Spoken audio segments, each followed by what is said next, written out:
There it goes. All right. Good evening and welcome, and thank you for your patience while we work through technology. This is the December Académie Lafayette Board of Directors meeting. Ta-da! No. Just waiting to get to the...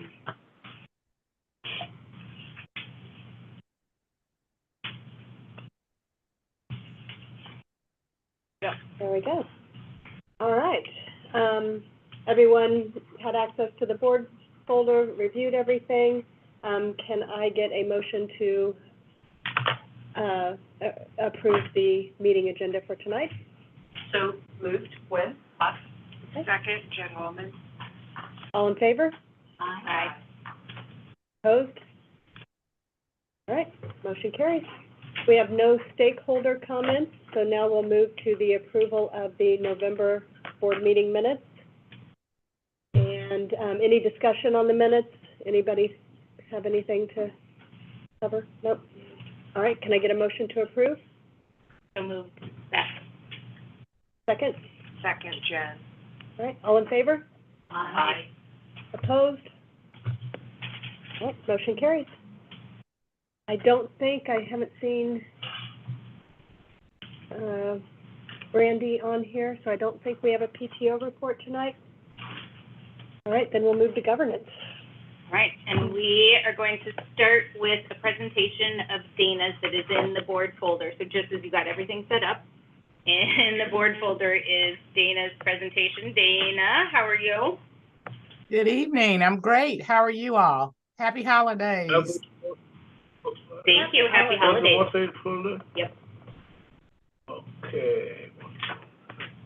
And while we get it pulled up, Dana, you're welcome to get started. We'll have it. Yeah, this is a presentation about how to stay compliant with the sunshine laws. It's brief. You all don't want me to do a 2-hour presentation, and moreover, I don't want to do one. So just some highlights, things to keep in mind. There is a quiz at the end of this, so pay attention. No, I'm not kidding. It's a quiz. We're ready, Dana. So as soon as it gets brought up, we'll be ready to go. Yep, that one. There we go. There it is.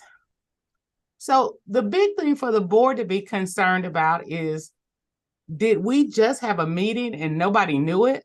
When are we having a meeting that we have to give notice and do all the things for, and when it isn't a meeting? So that's the real thing we're going to focus on with the board. Sunshine laws also cover certain records, and we're going to touch on that. But for the board, the issue is making sure your meetings are compliant.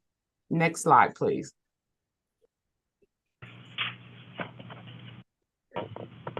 So why do we have sunshine laws? The sunshine law allows for public meetings to be both audio and video recorded by attendees.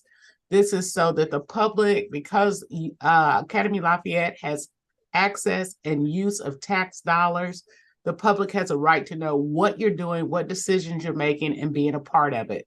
Missouri was one of the first states in the country to have sunshine laws, and these came into being after Watergate. I know all of you all are too young to remember Watergate, but that led to the creation that political entities needed to have their records open and their meetings open.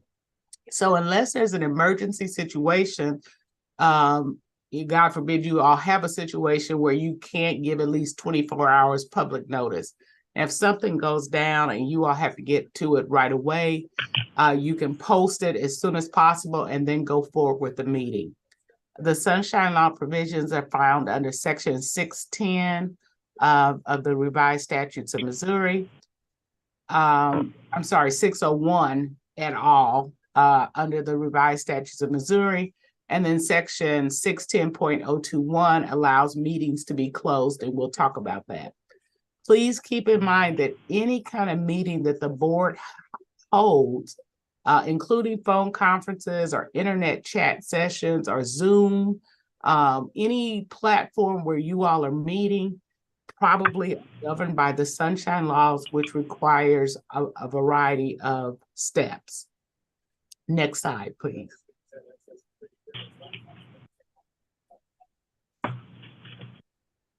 So the first question is, will there be a quorum? Even meetings, phone conferences that don't have a quorum, where members of the board are talking about public business, that's a meeting. So let's say you're having a committee meeting and you don't have a quorum. And you're like, oh, well, not everybody's here. This isn't a meeting, but let's talk about, while we're all here, you know, what we're going to do about attendance at Académie Lafayette. Even though it's not a quorum and you can't vote on things, if you are talking about the business of the school, that will be considered a meeting. You still need to have minutes that reflect, these are the things we talked about, even if you didn't vote. So just keep in mind that when you all get together, when there are 3 or more of you together talking about the business of Académie Lafayette, that is considered a meeting. Next slide, please. All business conducted by the board of directors on behalf of Académie Lafayette, except for, and if you just punch it, they'll come up slowly, Mr. Mbang.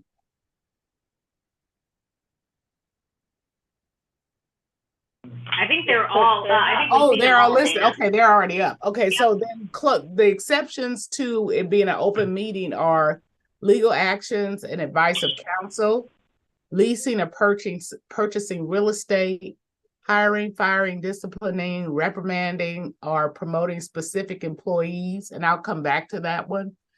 Scholastic records or expulsion or graduation, anything that would identify a specific student who is receiving, even if they're getting an award, even though they're graduating, those things are done in closed session. If Mr. Mbang is going over testing materials or exam materials, those can be done in closed session. And individually identifiable personnel records, performance ratings, or applications for employment, those can be all handled in closed session. Now, let's say the school, going back to number 3, let's say the school is having to lay off teachers. That can be talked about in open session. We're going to have to lay off some teachers, or we're going to have to lay off paras. But if you are then like, we're going to lay off Miss Jones, Miss Smith, Miss Moss, that conversation goes in closed session. With the leasing and purchasing of real estate, when you all are in the process of negotiating a sale or purchase, that is done in closed session to protect your ability to negotiate the best deal for yourself.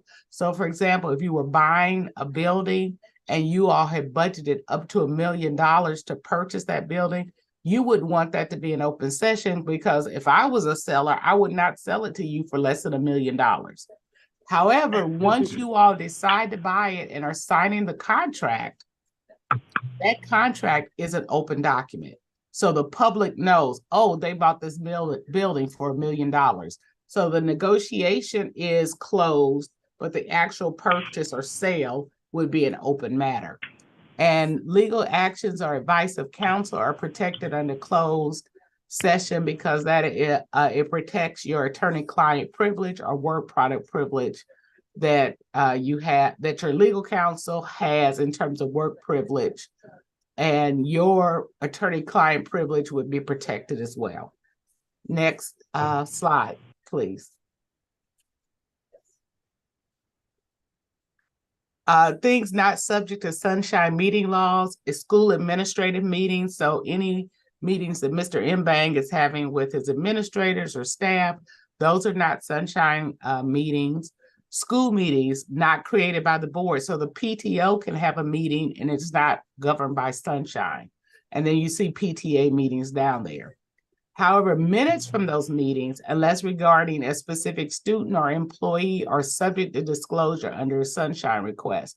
So let's say the school committee meetings, there's a meeting of the curriculum committee. If they have minutes of their meetings, someone could say, hey, do you have a committee on this? And can we see their minutes? That doesn't necessarily mean that they have to have minutes, but if they do, they could be subject to sunshine law. Next slide, please. So here's the quiz based on what I've told you. If there's a Académie Lafayette vendor contract and 2 board members and the general contractor are present and talk about the contract, is that a board meeting that's subject to the sunshine laws? No. I think it is. So I mean, it's a closed meeting, But but there's is not it, a quorum. Yeah. so it does, right, it doesn't have to be. So that in that situation, that is not a quorum. It's not 3 or more of you talking about it, and you're talking to the general contractor. He's not a protected, he's not part of your board. So that meeting would not have to be subject to sunshine law. So for example, if you all have, you're doing construction, you had a construction committee and 2 people sat down to talk to the general contractor about what's going on, that meeting would not be subject to sunshine law. Académie Lafayette has a surprise party for the staff. The executive committee and the head of school are present for that. Is that subject to the sunshine law? Yeah. Did I hear a no? Yeah, we said no. That is correct. You all are going for the A+. I like it. I need to tell my daughter-in-law I'll call you back. The AL Strategic Planning Committee, the full board and the superintendent from Kansas City Public Schools is meeting. Is that subject to sunshine law? Yeah. Absolutely. And this is a hint to the board. If you do this, please invite me. You all are having a Christmas dinner at Ragazza's.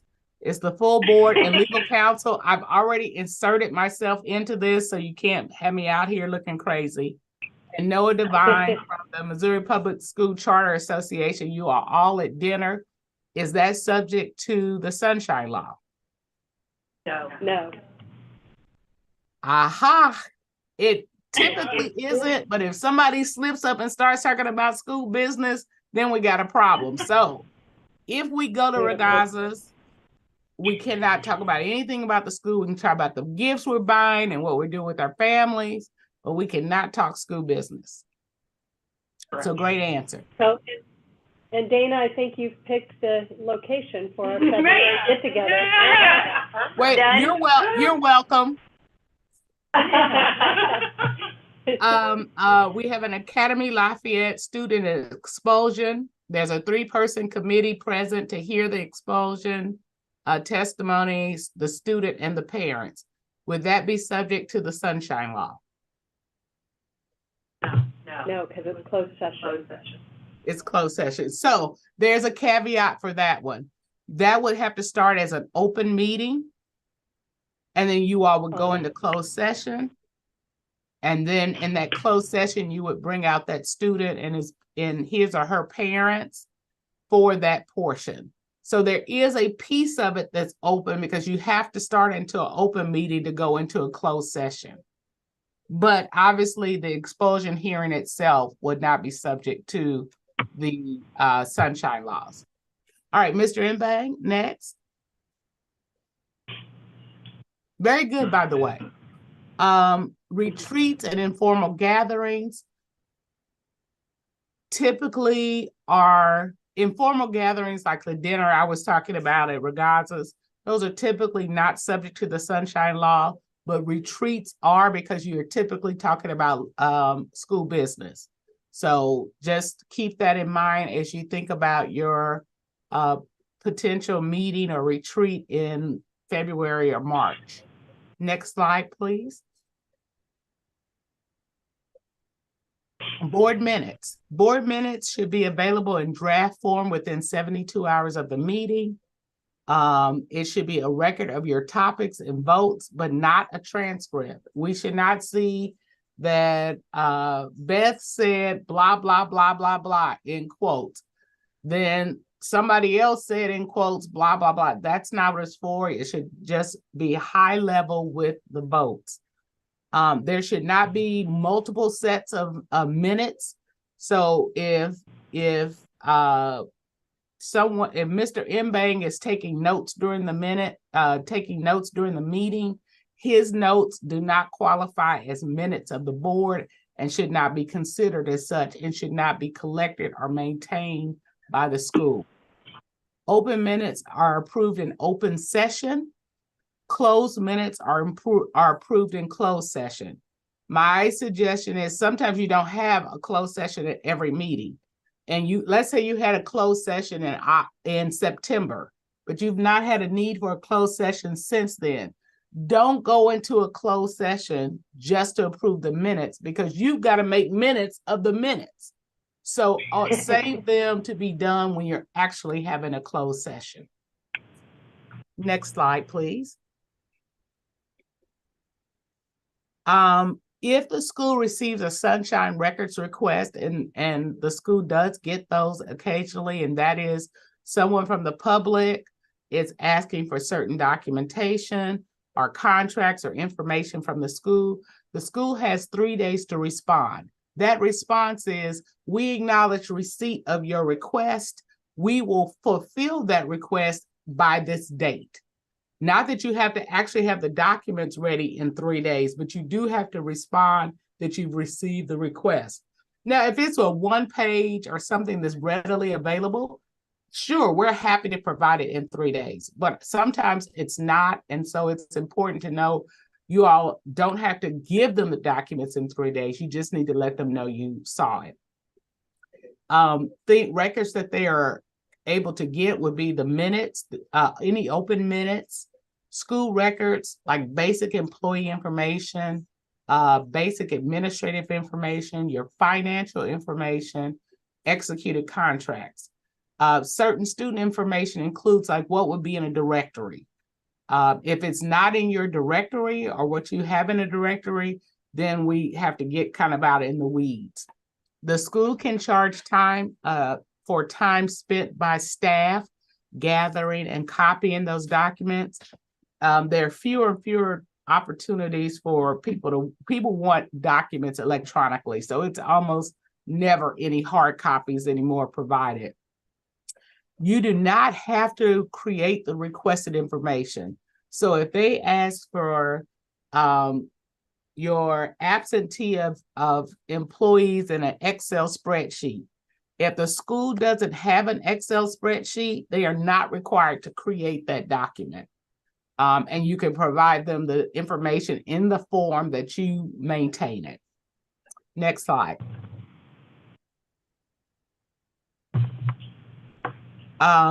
Tips to avoiding violating the Sunshine Law, and this is the biggest one. When in doubt, a meeting or record of a public body should be open to the public and timely posted. So if you are not sure the meeting you're getting ready to have is an open meeting, post it and treat it as an open meeting and then go into a closed session if it meets the requirements. You're safer that way. It's the best way to do it. You're never going to be in trouble for starting an open meeting and going into closed session, but you could always get in trouble if you do the reverse. So that's just kind of my tip. If you think it is, treat it like it is an open meeting. And that's it. Any questions? Just one reminder, obviously, for our full board meetings, the school publicizes, takes the minutes, does all of that, but for committee meetings, it's up to us. And so you all will remember, committees are posted on the calendar. So anytime a committee meeting changes, we need to notify communication, so they update the calendar. And then linked in the calendar are those live agendas that should be updated each month to say, here's what we're talking about in this committee meeting. So, and I will go through and double check. I know when I looked at it 6 months ago, it looked like everybody was keeping those up to date, but just making sure, because that's what then serves notice for the committee meeting. And are committee meeting minutes subject to, do they fall under Sunshine Law? Board committee? Yes, they I do. assume so. Yeah. Yes, they do. And we have sort of a shared document where all of our committee meeting minutes go as well. So yeah, it's just making sure we stay on top of this. Canceling. Now I'm thinking, when a committee meeting gets canceled on the day of, how does that work? I So probably have would not notified who I needed to notify. What I typically will do if a meeting gets canceled that I'm a part of, I just go into the live agenda and hit, this meeting has been canceled. So if somebody does try to, because it's not gonna get to communications in time to update the There you go. calendar. Thank So you. if somebody looks at the agenda, they just see this has been canceled. Okay, So, thank you. And then how far back people request? oh, right, I mean, particularly like for committee meetings, Yeah. I know our board meeting minutes we have for years. I Yeah. mean, we could find those from forever ago. But for committee meetings, how long do we need to have access to those? You should have your meeting, there is no limit, like, oh, after 3 years, we get rid of them. You should have them because you never know if the state, like if they want to audit something from 2000, we need to be able to provide those documents. Those are kind of forever documents. Okay. Okay, good to know. Good to know. And, okay, one final, no, never mind. I know that. Okay, never mind. All right. Okay, thank you, Dana. That was Thank you, our Dana. yearly sunshine. We're required to sort of remind everybody here that we stay within the law and what our responsibilities are. So appreciate your help, Dana. No worries. I'm gonna jump to another meeting and then I'll jump back to you. Awesome. Perfect. Thank you. All right. Bye. Take care, everyone. See you shortly. Okay. Bye-bye. With Zoom, you really can be in two places Yeah. at once now. I don't know that that's a good thing. Most people don't want to be.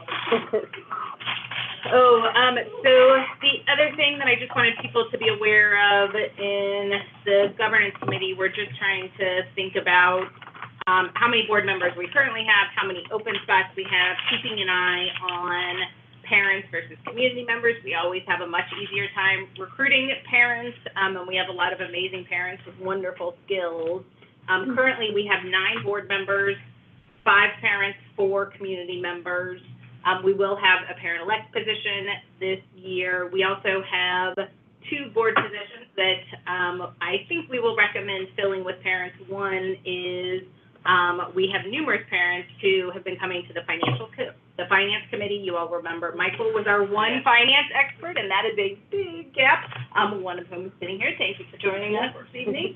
And so I think we would look to add a parent with a financial expertise. We also have a parent, you all might remember that I mentioned back in June, who has a governance background. That is another gap for us.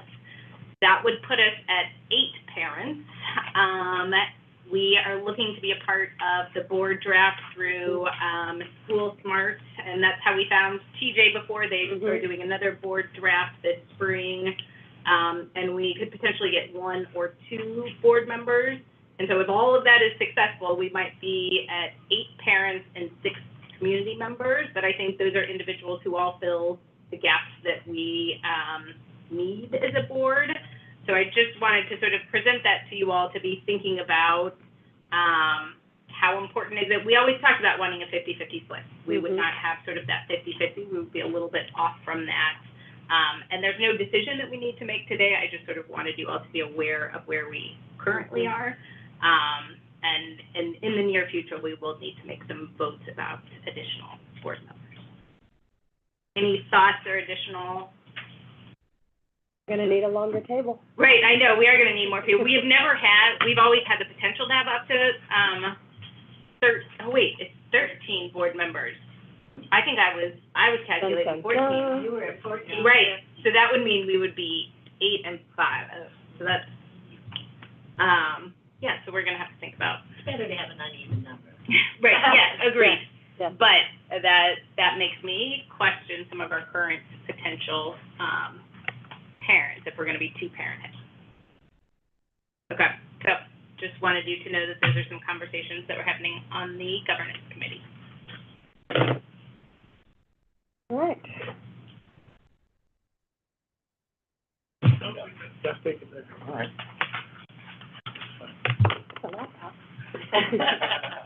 Okay.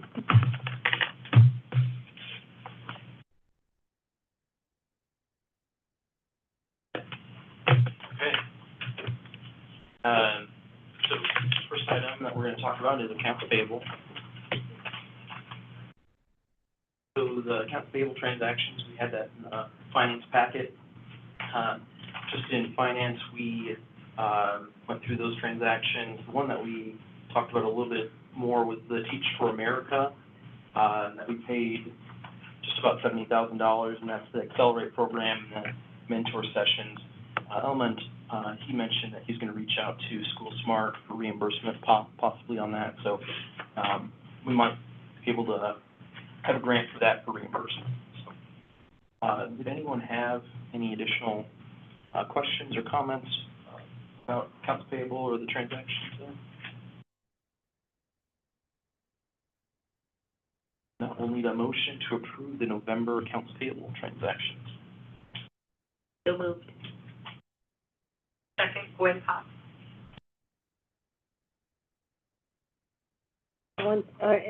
Yeah, any discussion? All in favor? Aye. Opposed? All right, motion carries. Whoa, something is going very wrong. Great. Goodbye, everyone. Yeah. Good to see you. Technical difficulties all tonight. Yeah. We'll just use the keyboard. Okay, so for the financial statements for October, so the finance packet also had the SUI financial statements.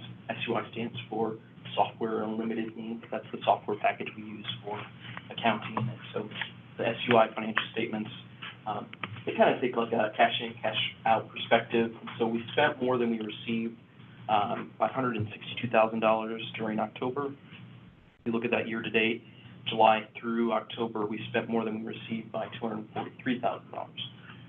Part of that is that CD that we purchased in October. It's an asset. It's not an expense, but it's still cash outflow, essentially. So if you're looking at our change in cash, it's still cash outflow. So that's why we spent more than we received by $243,000. What I have there at the bottom is the add-ups, financial statements summarized for you. So revenues, $7 million, expenses year to date, $6.9 million, so just about break even at $72,000. I also note there is it includes capital expenses. So if we were to exclude capital expenses, for example, like the renovation, if we were to exclude that, potentially our expenses would be less, then our net would be greater. So that includes our capital expenses.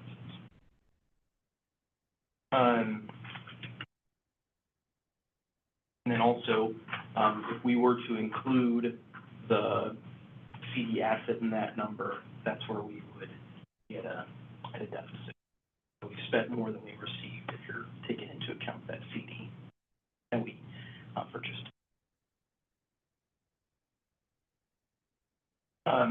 Did anyone have any additional questions over the financial statements as you look through the finance packet? Nope. All right. Another item that we talked about in finance committee.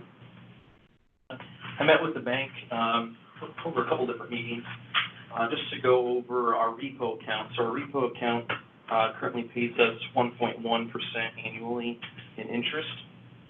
So we're trying to find a better solution that pays us more interest for our deposits. We do have a repo account that has about $3 million in it.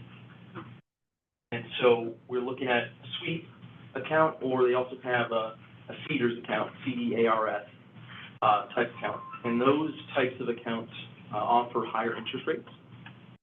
And so the CDARS is just like us going out and purchasing a CD. There's different terms that you can get the CD.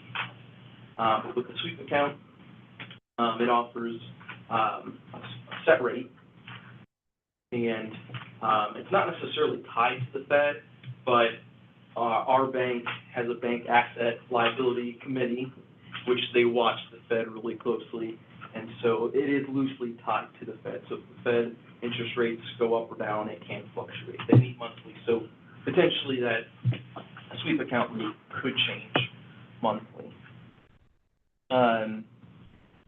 Going back to the CDARS, those are tied to a CD essentially. So let's say we got a CD for 52 weeks, we'd be locked in for those 52 weeks of that CD. But if we needed that money, if we needed access to those funds, we'd have to terminate that CD, which then there'd be withdrawal fees. So there's a little bit of downside to that option. With the sweep though, we could earn 3.75%. Park my chair here for a second.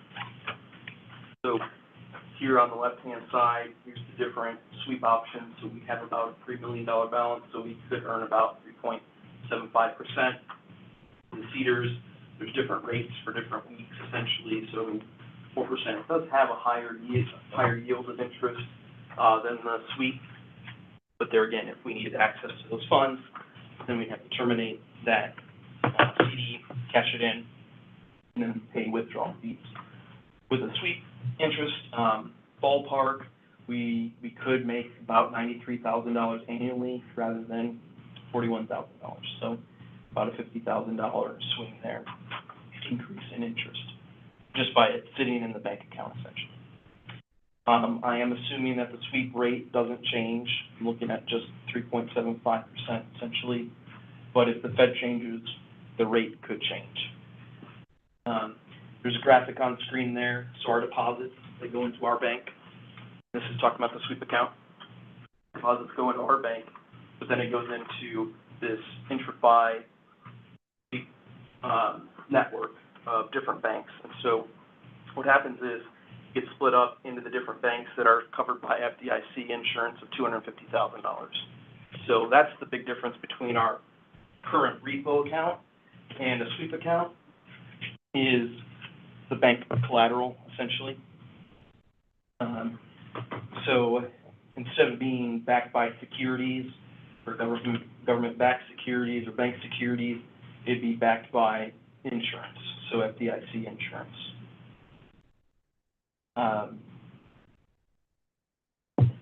So I'm going to recommend that the board moves the school sweep account to, the school's repo account to a sweep account. And so we'll need a motion. Do you guys have any questions over moving the funds from a repo to a sweep type account? Just curious, when's the last time we needed to access this? Like, how often do we need to access that? Daily. Oh, it is, okay, so It'll fluctuate with yeah. payroll. Payroll's quite a chunk during the month. Can be about $300,000 coming out of the bank on a payroll, and we pay twice a month, so about $600,000 fluctuation. But then around the 20th of the month, right, that comes back in. It's constant. Yep, in and out. So, like right now, we have about 2.8 in the bank account. But it stays relatively consistent. Close, Yeah. So moved. Any other questions? All right. Second? Second, Any discussion? Well, what if we just move like 3/4 of it, make the other accessible as we need it, so we don't have to pay fees? Well, so that would be if we went to a CDARS. Yeah. Okay. But with the sweep, it just no- moves all that. The whole Yeah. thing. It has to be the whole thing, and But that's it's completely accessible. So it's just like, whatever. there'd be like no change. That would remain just like a repo. It's just all the Okay. sweep essentially paid higher. So no withdrawal fees? No withdrawal Okay. fees with the sweep. There's really But no the downside. CDARS would have made it inaccessible. Correct. Yep. But it was more. More interest. Yeah. Yes. Good question. Any other discussion or question? All right, all in favor? Aye. Opposed? I think I did. Yes. All right, motion carries.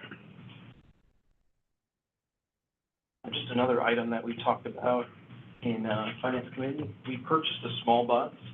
So as a solution to our continued busing situation, we did buy a bus Continued but improving. but busing improving. system. We did purchase a small bus for just under $6,000. It has less than 75,000 miles on it, so we did think that was a good solution. Rick helped broker that and shrewdly negotiated that price. They started at like $6,500 and we got down to the $5,800. And just another note there, we're expecting a $5,000 decrease in our insurance even by adding this bus, and that's because we just decommissioned 3 of the big buses that the engines are shot. Any questions over the small bus purchase? And we're going to talk about audit. Yay. And I do have some clip notes here.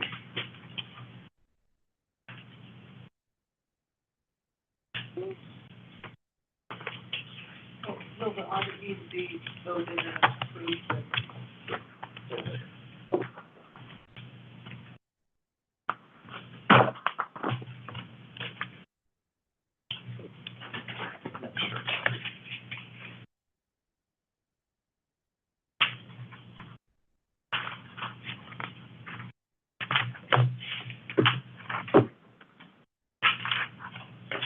So what I passed out there, that's my clip notes, my highlights essentially.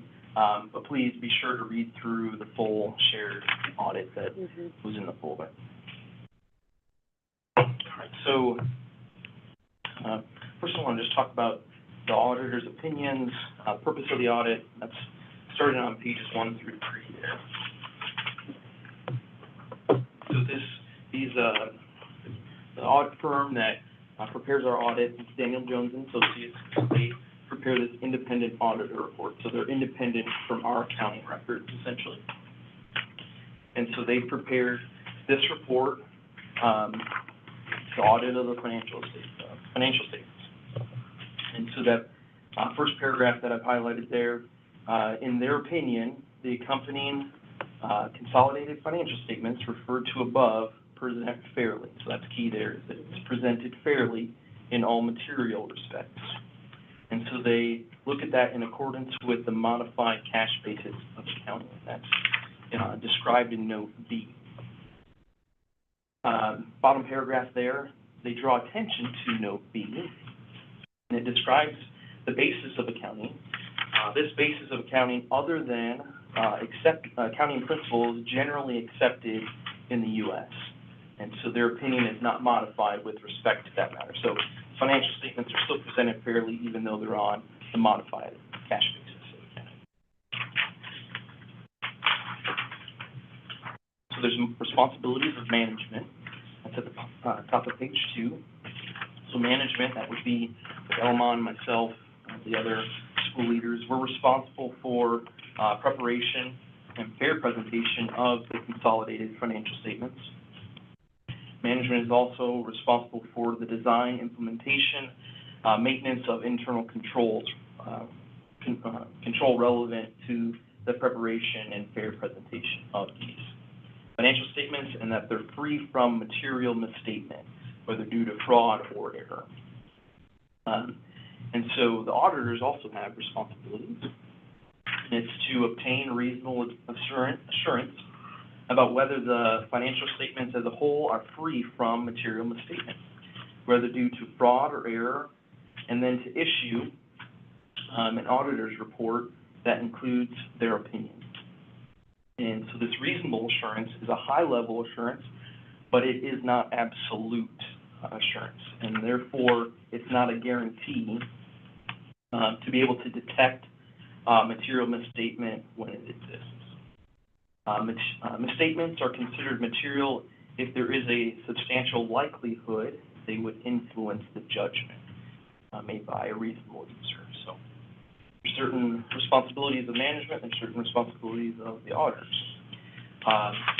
And just continuing with some of those auditor responsibilities, page 2, kind of in the middle there, they detail 5 actions. And it's exercise, identify, obtain, evaluate, and then obviously conclude. So they outline those. Page 3, the audit packet includes supplementary information, middle of that top paragraph. They're presented for purposes of additional analysis and are not a required part of the consolidated financial statements. Again, they're there for additional analysis, also for other compliance and reporting that we are required to have. And such information is the responsibility of management. So again, it falls on management, essentially. It's not the auditor's responsibility to have information correct necessarily. It's really management's responsibility. And so, in their opinion, at the bottom of that paragraph on page 3, in their opinion, the supplementary information is stated fairly in all material respects in relation to the consolidated financial statements as a whole on the basis of accounting described in note B as well. So, similar opinion to the consolidated financial statements note paragraph at the beginning of page 1 there. All right, so the audit packet includes financial statements, includes notes to those financial statements. It also includes that supplementary information we just talked about. And then it also has compliance sections. And if you look at the actual audit report, the index, and those sections I just mentioned are bold-headed. So there's financial statements, notes to the financial statements, supplementary information, and compliance section. So if you're looking for those, that's how that is laid out. Within the financial statements, there's several statements that includes the school's 2 entities combined. So the school has the school itself and then a real estate holdings entity as well. And there's a note L that talks about the 2 entities or where that came about, and I'll touch on that here in a few minutes again. Page 4 through 6, I only have 5 in your clip notes there. 4 through 6, the consolidated statements. I just said about the 2 entities. I said that to talk about these statements because these cover both those 2 entities combined.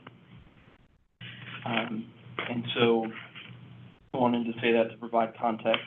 This page 5 provides the activity for 2022-2023 school year.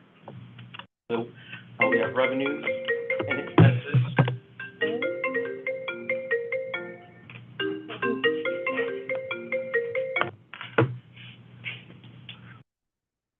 We have revenues and expenses.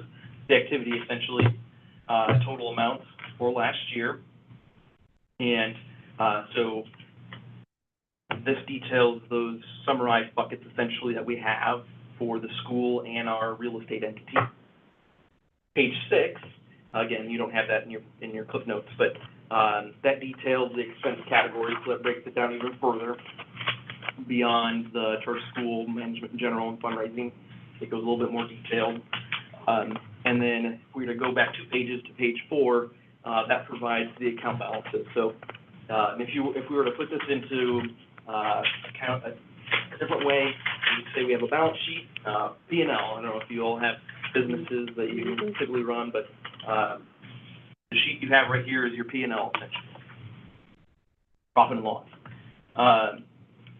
And so if we're looking at bottom line, people like to look at bottom line. So our bottom line revenues, we had $18.2 million in revenues, and we had $17.8 in expenses. So our bottom line is $492,000 increase, essentially. So our net increase, or net increase, the change in net assets was an increase of just about $500,000. If we were to compare that to what I presented back in August, the major difference is the consolidation of the school and the real estate entities. And that's where I've noted note L again, but we'll talk about the notes here. And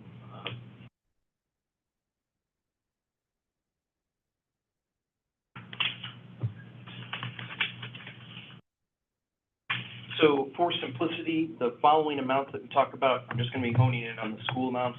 I'm not going to confuse you with the real estate amounts. All right, so also a difference from what we reported back in August, it would be the depreciable items, the items that we could capitalize last year. And this comes into play when we provide financial statements to the bank. The bank likes to see those.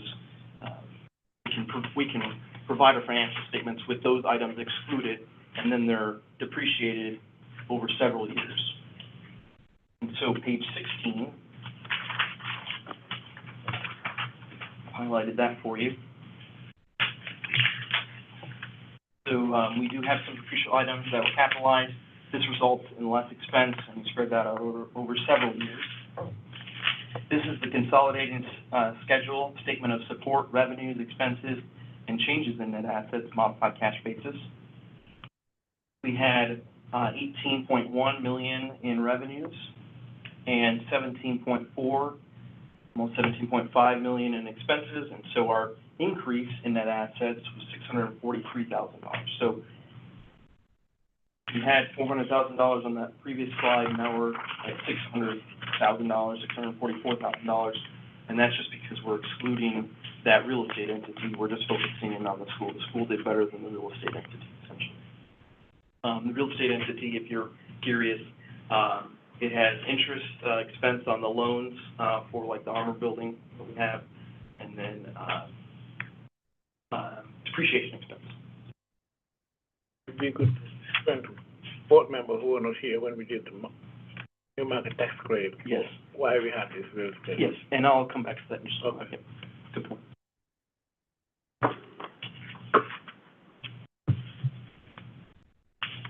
And that's the same numbers we were just looking at, just summarized format. And page 18.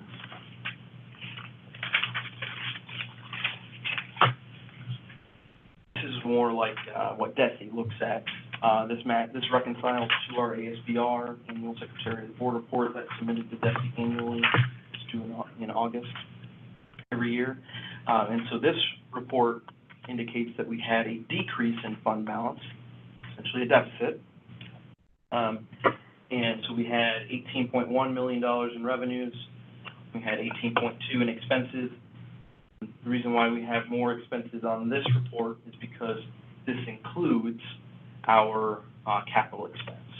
So like with the armor renovations that we had last year, the page 16 report excludes those armor renovations. This page 18 includes those expenses here.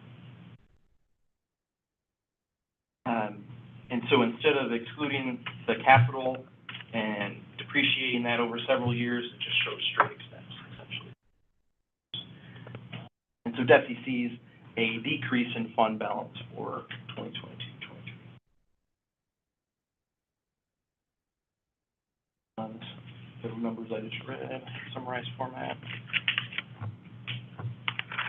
And also these pages 16 and 18, they're laid out similar to pages 4 through 6. You'll have a balance sheet P&L essentially, but I'm just honing in on these activity numbers for your bottom line numbers essentially.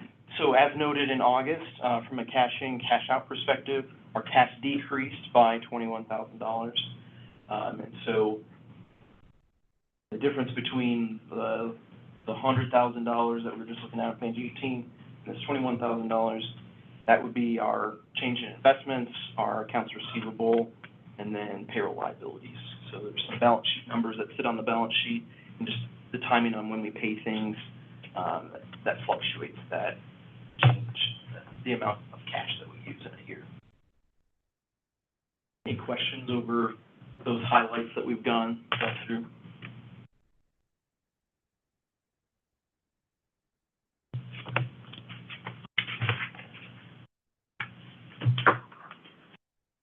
All right, so the notes. So I wanted to draw your attention, just like the auditors did, to note B, the basis of accounting. So we use a modified cash basis And so this basis recognizes assets, liabilities, net assets, revenues, and expenses when they result from a cash transaction, with a provision for recording investments, long-term receivables, capital assets, depreciation, payroll withholdings, and long-term liabilities. So that's why we do have a little bit of a difference between how much had that $100,000 loss, and we actually only had $21,000 if you're looking at change in cash.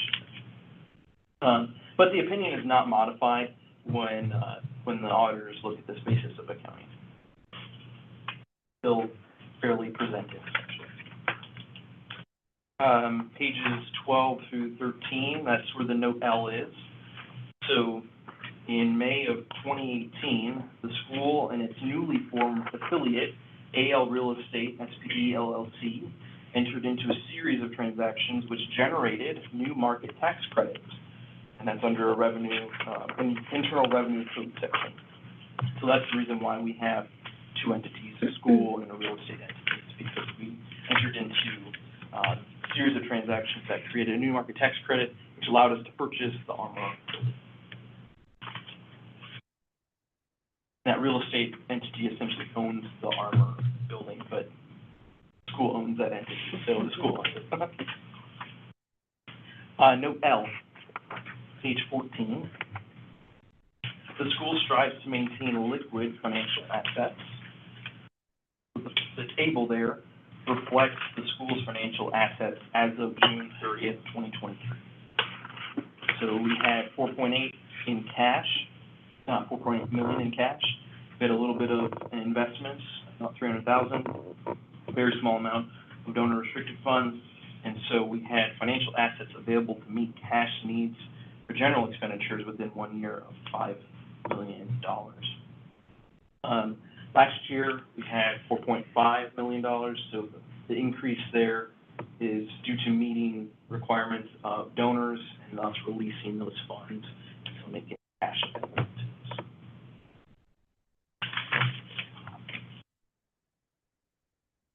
There are additional audit sections here. There's state compliance on pages 21 through 26, and then there's federal compliance. So let's look at some of the states there. Just highlight page 21. So this reports on compliance state requirements, or with state requirements, essentially. And so, again, management is responsible, falls on management. It's not the auditor's responsibility to be in compliance, essentially. But the auditors do have some responsibilities, and so their responsibility is to express an opinion on management's assertions about the school's compliance. And so, middle of the page, middle of that paragraph on auditors' responsibilities, they believe that their examination provides a reasonable basis for their opinion, and they give an opinion.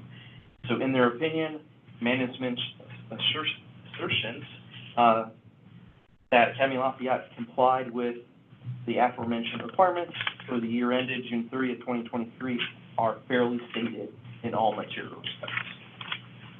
No findings there for the state compliance. And then federal, in there on page 27. So this is the independent auditor's report on internal control over financial reporting and compliance and other matters based on an audit of financial statements performed in accordance with government auditing standards. So they're using government auditing standards for this federal compliance section. Middle of the page there, the auditors considered the school's internal control over financial reporting, internal control, as a basis for designing audit procedures that are appropriate in the circumstances for the purpose of expressing their opinions on the financial statement. Bottom sentence there, they do not express an opinion on the effectiveness of the school's internal control. But you can note there, and then bottom of the page there, given those limitations that they describe here, during their audit, they did not identify any deficiencies in internal control that they considered to be major weakness. On page 28, results of their test disclose no instances of non-compliance or other matters that they were required to report on under government auditing standards. The purpose of this report is solely to describe the scope of their testing of internal controls and compliance, the results of that testing, and they do not provide an opinion on the effectiveness of the school's internal controls and compliance. Again, that's on the school to develop internal controls and compliance. Next page, page 29. This is the report on compliance for each major federal program. So we have various federal programs, and so they do testing there, and they report on the major federal programs. So this report on compliance, they provide opinion on as well, and so in their opinion, the school complied in all material respects with the compliance requirements referred to above that could have a direct and material effect on each of its major federal programs for year ended June 30th, 2023. Bottom of page 29, again, management is responsible for compliance requirements. Auditor's responsibilities, page 30. Their objectives are to obtain reasonable assurance. We talked about reasonable assurance a little while ago at the beginning of the report, about whether material noncompliance with the compliance requirements referred to above occurred, whether due to fraud or error, and express an opinion on the school's compliance. Top of page 31 there. Our consideration of internal control over compliance was for the limited purpose described in the auditor's responsibilities for the audit of compliance section above, and was not designed to identify all deficiencies in internal control over compliance that might be material weakness or significant deficiencies in internal control. Given these limitations, during their audit, they did not identify any deficiencies in internal control over compliance that they considered to be material weakness as defined above. So again, no findings. Also, not in your packet or in my test notes, but if you look at page 26, that has, if there were any findings, they would be listed there, but it indicates none. And same thing with federal, if there were any findings either this year or prior years, that would be on pages 34 to 36. But again, there were no findings. Any questions over? How often are we audited? We're audited annually. Yeah, well, I just want to say, when this packet is the Cliff Notes, I know how much work has gone into this, but I just think it's amazing. It's we're so good and tight and everything with the controls, and like obviously had everything where we're actually getting this at this board meeting and not having a separate special board meeting sometime between now and the end of the year. So thank you. So yeah, Much thank you. appreciated. Yes. And I also want to say thank you. I really understood this, and I appreciated the Cliff Notes and the highlights. I know that was a lot of detail work on you, but thank you for educating us. Yeah. Thank you. It's huge. I want to touch on two more things here, and that's just fund balance. And so at the end of June, we ended with $5 million in fund balance, not just looking at funds 1 and 2, 10 and 20. We did have total expenses of $16 million in funds 1 and 2, so that doesn't include any of our capital expenses. And so if you take 5 million divided by 16 million, you come up with a reserve ratio of 30%. We're required to have 8%. It's always good to have a bigger reserve now. Absolutely. Many assurances. Yes. The graph there, we have dipped down into reserves last 2 years, but if you were to look at 2019 pre-COVID, draw a line on that, we're pretty much right in line essentially. Yeah. Obviously, we need to keep an eye on that. We don't want to be deficit spending and getting into reserves, but definitely still in a good trajectory, and we're at 30%. So I'm not at the 8%. Mm-hmm. And I do remember our long-term planning, looking at our budget as we opened the high school, we knew it would require some dips in the reserve fund in order to sort of fully get the high school up and running. So it's not it's not surprising or concerning to me to sort of see those dips. I think those were so far- expected. So for how we touched the operation, I think mainly with the investment, the capital. Oh, interesting. The CD you're talking about this year? I mean, in terms of reserve, the budget, we had only one deficit. It was 2 years ago. Right. 2 years And ago. I think we predicted Right.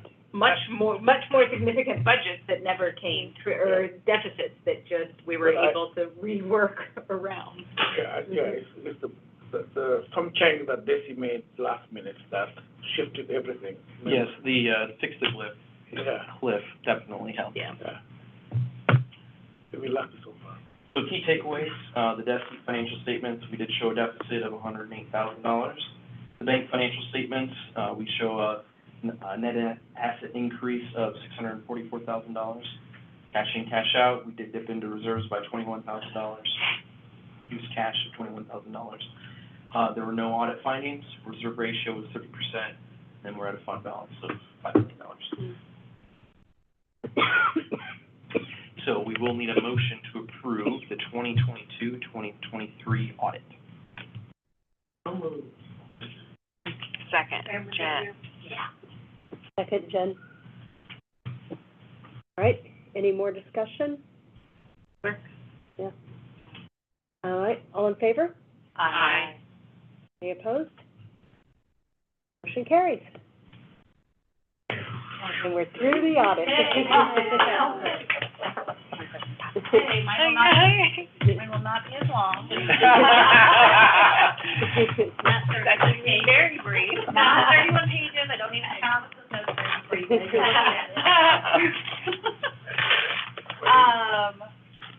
All right. I'll just stand. I'm sorry, Marcia, sorry. I'm gonna sit there, yeah. Okay, Generations Day recap, well, we can just jump right in the agenda for our report. If you want to switch to the next, or is it me? I will switch to the next one. Okay, just a brief overview, Generations Day recap. First of all, a huge thank you to everybody who participated, everybody who helped with it, who volunteered, all of the staff at the school. This was truly a all-hands-in event across all of our campuses. It was a really great turnout, I feel. 870 guests and all of our students, so all 1,300 students, participated over the 3 days at all 3 campuses. So that 870 guest count is individual registrations, so that doesn't account for guests that maybe went to 1, 2, or all 3 schools, which many of our guests did. So we welcomed 870 guests multiple times over. Okay, so yes, it was a great day, great, good feedback, but as always, I welcome feedback for how to continue improving that event in years to come. So, any questions? Okay, our annual end of year, a little redundant there. Our annual end of year annual fund. We do this annually. So I just wanted to put a reminder here for our 23-24 annual fund goal. We are embarking on our annual end of year fund appeal in hopes of capturing any dollars, end of year gifts that families, foundations, corporate matches, all that as they're wrapping up their 2023 giving, will hopefully consider giving to the school. But we do include anything from, I think the school fiscal year starts in July. So our July 2023 to end of June 2024 goal will account for any of the funds coming in as part of this appeal. Total, we are looking at $521,000. Now that is a combination of our events, so and the raffle, the appeal, Musketeer March. EIP. Well, so then we have a separate EIP one that's built into that too. So yes, and EIP though too. So 521, it's a lofty goal, but we have lofty dreams. So I think that we are really on a good pace for that right now. I had hoped to have total numbers for us on where we are, but some of our databases need some updating. So end of the year, that will be updated, and I will have a report on where we are with our annual goal targets and actual current numbers in January. Oh, we are sending out new decals this year too with the letters that you all should be receiving this week, hopefully. And it has our 25th anniversary logo on it. So brand new ones for us. Thank you. Okay, 25th anniversary. We sent a press release. There is a link in here. I'm happy to resend it to everybody. I think the board probably received that press release. But we sent that out last week or so. Thank you, Mr. Rucker, for your quote. We are looking to do a celebration on Friday, March 8th. We have a few venues now that we've kind of narrowed down a head count for that. We've got a few venues that we are looking at that we're going to hopefully lock in this week. It will be an evening event, and really holding in there with our founders, our founding parents, staff, board members since that time, current staff, et cetera. So it's going to be a pretty big and fun celebration. We will separate, though, the student celebrations, and those will really occur throughout the winter and spring semester in the school. So just various reminders and awards and celebrations to highlight 25 years. And then just the last note here, we are still hiring for the event and volunteer coordinator position. We've got some good applications. We had interviewed a couple of folks. Those did not work out, so we are still interviewing if anybody has recommendations. But I would love to get, especially with some of these events coming up in the spring, I would love to get that position filled quickly with the right candidate. Okay. Any questions? And it is full-time, right? It is full-time, yes. Okay. Thank you all. That's it. Okay, thank you. The committee. The safety committee, as you know, meets every month. The last time we met, we discussed mainly community engagement and instructional resources audit. Those are part of our strategic plan. If you remember, at the beginning of the school year, we talked about having a parent academy to better educate our parents about French immersion, about bilingual education, different aspects of our challenges in today's education. Of course, we will also discuss diversity, inclusion, and equity. So this January, we'll be talking about French immersion program. It's part of a best practice in running a bilingual education to educate the parents, because there are a lot of concern about my child learning a second language, learning in a foreign language. Mm-hmm. So what we're doing, and then February we'll talk about reading in bilingual program. February we'll still do the reading rally that we did last year. Some of the board members went to elementary schools to read with kids. We'll do it again.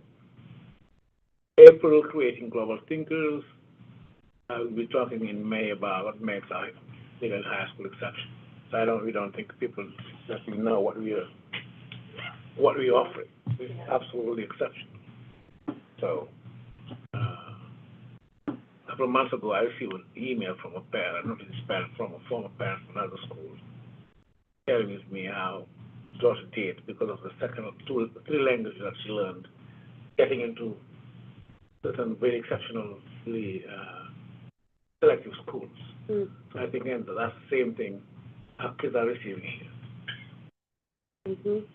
I'm wondering if we should switch May to April, switch those two, because it might be a recruiting tool for the high school. That's a good question. You're part of the diversity committee now? Yeah. Okay. I think I must have missed that meeting. Maybe I think you missed that. It's the last one we had. This was the last one. Yeah, I missed it. Yeah. You missed it. So it's a good suggestion. We'll do it. Yeah. And when do people apply to school? What month? They're doing it now. They are? For high school? Yeah. Oh, yeah. For every year, they're doing it. And we'll discuss it after. Yeah. For the instructional resources, you remember that part of our strategic plan was to see how representative our instructional, especially literary resources are doing. So we started last school year to do review classroom instructional resources, meaning literature, literary resources. We are moving to do the same thing with our library. We had a meeting with the librarians, and they're waiting for the Kansas City Library to provide the tools, and they'll be doing the audits, and hopefully by January, they're thinking that it will be done, and we'll have results of what kind of resources we have and what do we need to fill the gap. So that's what we will be doing. The goal is by end of January that will be complete. That's exciting. I know we've talked about wanting to do that for a long time and struggled to figure out how to make it happen, so I'm glad to see we're able to see the library piece. I know the classroom piece you've been working on. Any other about this? Oh, move to. Are they on the parent series? So will they be virtual and in person, or? We want to be in person, but of course offering a virtual because we want the community to come and then offer it something. And if ideally, if you can have an expert to come to our school, it would be great to do it too. Yeah. So sometimes we can invite an author or some Nobel Prize to come and talk to us. That's what we want to establish. And Lisa, do you mind sharing the work you're doing with the student council? Because I love we're engaging the kids in the conversation as well. Yeah. Just the work that we've been doing with you. Oh, well, I'm working with Mr. Adam Nachum, with STUCO on really trying to develop a curriculum, anti-racist curriculum, which I just talked to him today. So we're trying to see when we can get lined up for next year. And we want to create our outline as far as the topics that we're going to unpack, and then we want to get our DI committee of our middle schoolers to sign off on the outline as far as what they want to talk about. And then we're going to empower them as leaders in this space.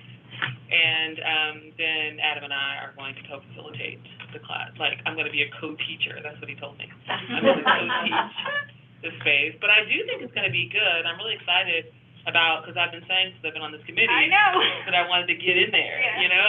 So it really has been rewarding to be around the students, and honestly, on some levels, humbling for me as a Black American woman, and some of the stuff that I remember dealing with as a child and thinking through, and these children having the same reality, and then being in the space with them as they're processing their identity, their Blackness, their brownness, and then trying to find space for it, and then how creating this protected space in our meetings every 2 weeks for them to talk about that, and some of the things that are going on at the school, and then I get to, talk to these kids about some of the inappropriate behaviors, all the things I've been wondering about the entire time I've been on this committee. I now know. I see the videos, so that's great. But I definitely think there's opportunities there, and our kids want it. They want to have the conversations.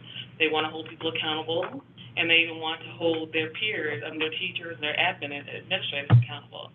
So I'm here for it. That's awesome. I love that you're doing that. I'm excited. I know you've talked about it for a long time, so I'm excited that can be. I know, it was so random, though, that I think it was one of the parent series that we did that Adam was there for it. So he ended up kind of emailing me like, hey, are you interested in joining, the STUCO? We're going to do a DEI committee. And then the kids who show up for it are, really excited about it. So I'm excited about empowering them because there's still conversations they'll have with me when Adam's not in the room, but they won't have when Adam's in the room. And so it's just, I'm excited about it. So I'm looking forward to us. We actually talked today about the topics we're going to unpack and the content, and then creating the outline so that when we come back next year, we get our DI committee kids to sign off on what they want to talk about. So I'll keep you all posted. Very excited. Right. I love that we have that. So for the report, we'll do the recognition and then talk about the operation and then the academic program. Security building, we love LRG, nice, that's how we could read it, of course. And Pauline, Jade, Alice, Sonia, and Maxime, they work hard. They're always flexible and ready to help where needed. And they're great with all our K-1 students. Those are the interns, K interns. Good. Thank Katie interns. Sub recognition for building, work for Mother, kindergarten teacher. This month we want to recognize Madam Mazari for her flexibility and effective approach in dealing with students having difficulties to adapt to their classroom environment or experiencing some types of trauma. Shukran, like Mrs. Mazari, that's Arabic. Okay. Arma, we're recognizing the leadership team, Tilly, who is the high school counselor, elementary social work for middle school, Debbie Wilson, IB, National Baccalaureate Coordinator, Usman Bale, who is dealing with student culture coordinator, and J.J. Harper, I'm a building manager. As you know, Dr. Paul is not here, and she will be absent for a while, and then we had this wonderful team of leaders who helped really run things smoothly in her absence. They have been extremely cooperative and helpful. I want to thank them. Of course, Madam Ofaidi is the interim, is the substitute principal. I know you mentioned wanting to do that. She did. Yeah, she's helping to do that. Madam Ofaidi is a retired Oak principal. And has been with the school since it started, correct? Yes. For the staff, central office, of course, our Director of Development, Harrison, for creating these wonderful Generation Day events. The city campus went really well. Howard, our new Director of Operations, and Nina Sim. As you know, we were able to resolve the Oak transportation. It was a huge problem. So Howard was very extremely helpful finding the first solution he proposed was to rent buses for first students. We want to rent 2 buses there, and then because we had our own driver to use them. But it turned out that at the time the insurance were prohibitive, but he was able to negotiate to bring it down. And then we thought that maybe it's more. It's much better to buy this 5,800 bus and move forward. That's what we did. And we're using another bus. Now, at this point, we need to make sure that none of the buses breaks down, otherwise we'll be short. And we need to buy probably a couple of buses in case we have one problem. So thank you. Nina is the dispatcher. So, student transportation. We have students. Currently 6 routes, currently at Arma, 171 students, 5 activities, 131 students are being served. We have 7 buses in operation. Route 3 and 4 at Oak begins today. So, I'm sure Oak parents are extremely happy to be able to do that. If you remember, we lost few students because of transportation. Air border, small bus, as I just said, to address the transportation issue. One thing we're trying to look into is buying our own bus slot. At this point, we're leasing citywide. The reason why we're thinking about doing it is the following. If we get the grants for those, how do you call it, energy buses, the green buses, they will need to install electrical outlets. Chargers. And the charger should be our own. They say it should be our own property. Either we do it in one of our buildings or we buy another one. And the second one is we're outgrowing citywide. If we are to buy, to take over everything, it might be an issue over there. So at this point, we have 3 buses that need to be, that have been decommissioned, and we need to see how to deal with that. Unfortunately, we cannot get rid of them until we get our answer from that grant, from the green energy buses, because we were so up in the federal government. We cannot get rid of them. And they were supposed to have let us know by now, but they're just delayed. Yeah. That's the deal. They did ask last week for a Title I letter, and so I got that from Desi and sent that on, so. Okay. Good Good indication. sign, yeah, very good Yeah, sign. if I- In our yeah. credentials, I suppose. Right. Good. We have been looking at, one property, in, next to Prospect. And I contacted the city, the old, the city of Kansas City properties. They have lands and lots for sale. Land bank. Land bank, yeah. I went to land bank, but that particular one was not on the land bank, so I'm trying to figure out who is, managing.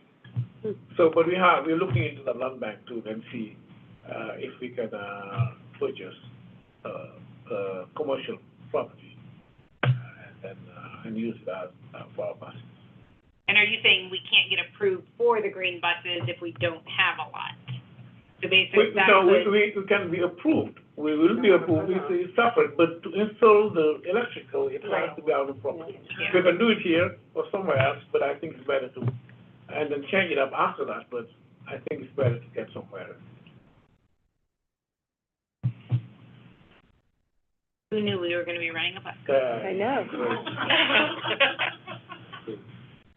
So, facilities have been, there are a lot of renovation happening. And then we received, if you remember, $150,000 state grant for building safety. So this is our project, what we are planning to do for our campus, 3 storefront doors. Oak campus doors are very, very old and not very secure, so, it's overdue to check them. So Oak doors, library, safety film for entry areas, so that when you get out, you're outside, you can see people inside. What we are, change replacement of windows, 90 windows, safety film entries, and upgrade security cameras for district, secured entry, storefront, like here at Arma, to be able to have a area where you can screen people before they get into the building. And the miscellaneous painting and trimming of entry areas. So some of them is happening, especially painting and so on. And I think we have to finish this by a certain time. By April? April. Okay. We have to do all these things by April. Is that doable? Well, I know there's a lot of kids in the building. We're working on that. But the only big item is that, that required thing is the front secret entrance. The rest is the doors that we approve and then we just replace them. I think it should not be a big. You think it sounds so simple? windows? Right, I know, to replace 90 windows, that sounds, Yeah, that's that's a big one. the big one.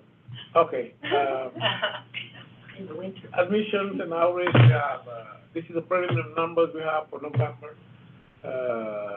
And the breakdown, it is for all of application month by month. We'll provide it every month and then do a comparison over the years. Does this include both siblings and new? Probably just all applications. So yes, it would be a, And this for kindergarten, we've got 69 at this point. This is the breakdown for demographic applicants. wonder why our numbers this year are so much lower, I significantly down from. I do know that from talking to Show Me Casey Schools, last week, Thursday, I think, overall, kindergarten applications are down like 172 or 130, you have access to that, yeah, isn't it something like 172, 173, just overall in the city, so I think if you look at that, we're in line, so hopefully they're later applicants that are gonna come in after the first of the year, but they're down. Even though I think it was a record number of parents, like at the school fair, at the city school fair, so. Just this weekend, was the fair this weekend? No, it was, November 11th. Oh, November, I okay. So one thing though I need to add there, we just had, is it done now? We hired a kindergarten preschool teacher. It's done this? Oh, we did? We're still in process. oh, I mean, that's huge, it's been years since we could find out. Yeah, it's a huge Right. obstacle for us. So all our approach to recruit more students have been stalled because we were not able to serve any of those preschools that used to be our feeders. It's unfortunate, but hopefully we'll have somebody. And by the way, we put on the budget to have a full-time.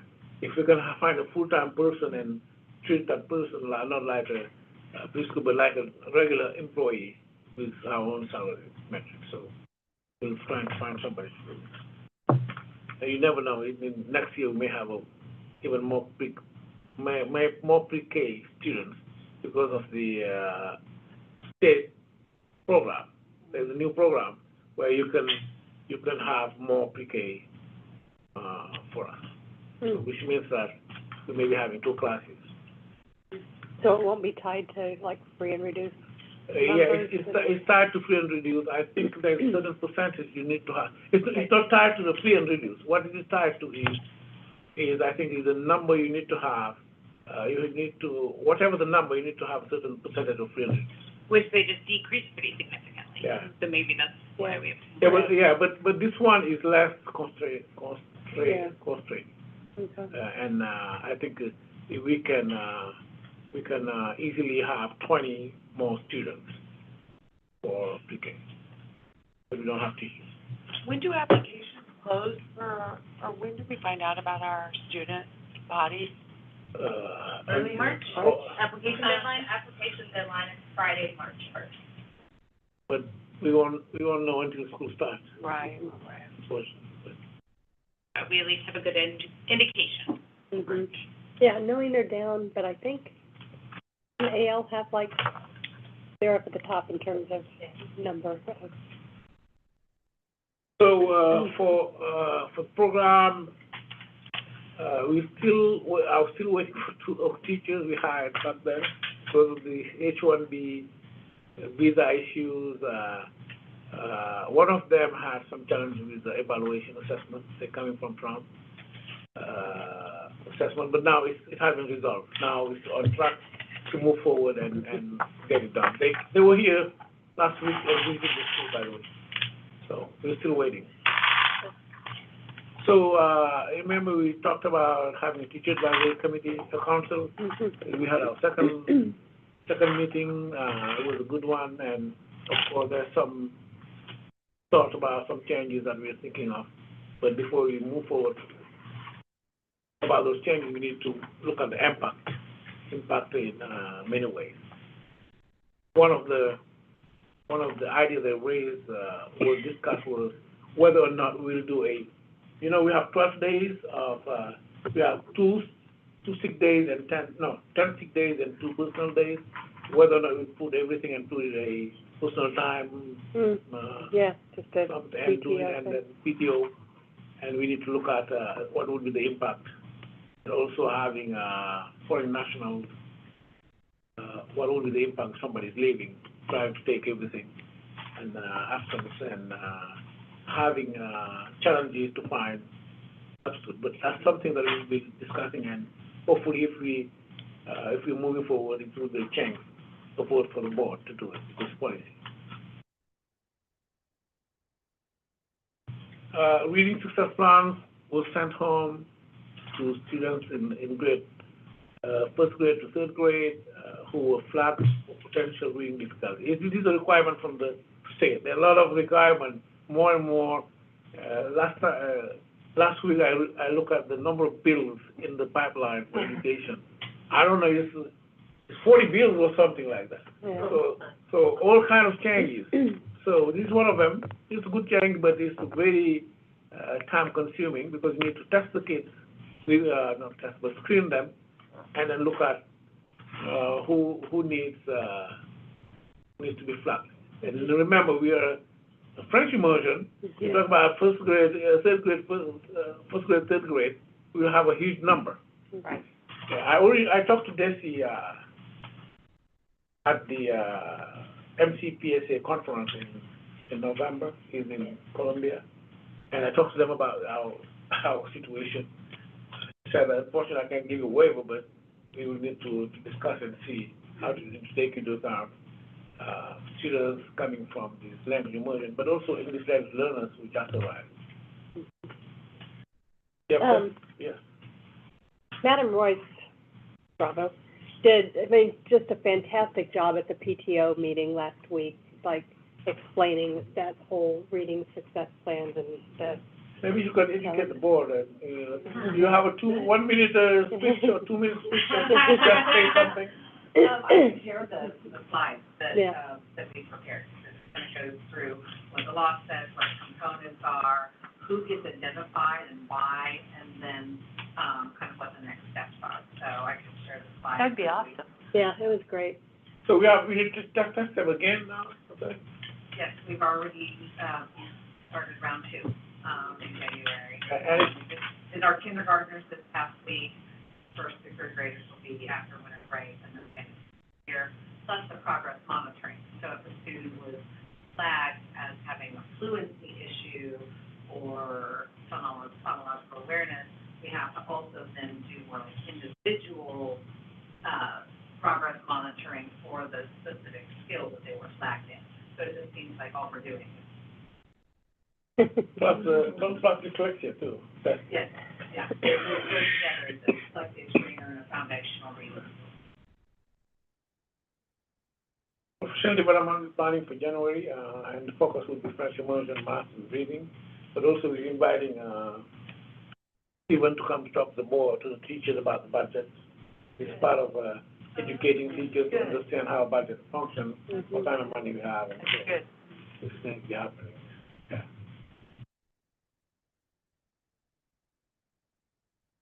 So, as you know, our strategic plan, we still focus on that. We developed the district-wide 5-year indicator of success for each of the goals. We're doing the same thing, done the same thing for each building.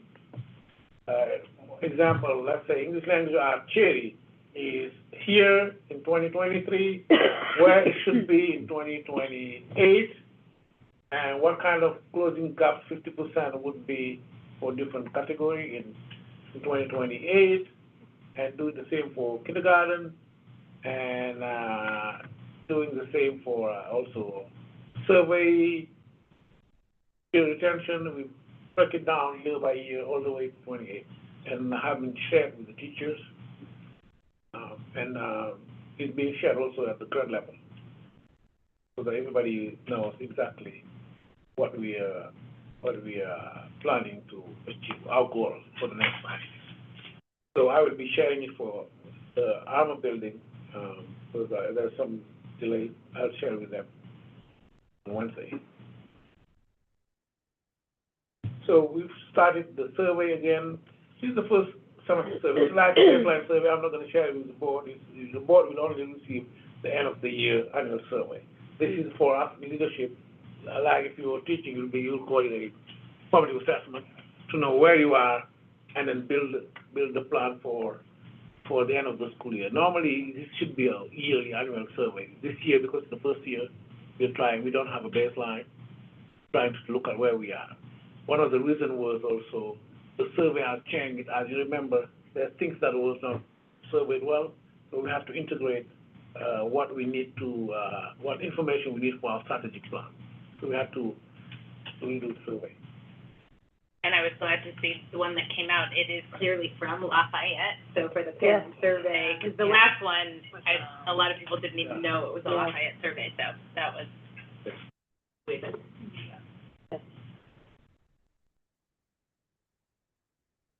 All right. The only things I have, you all got a doodle poll where we've narrowed down some dates on that, so if you haven't responded yet, do that soon so we can get that.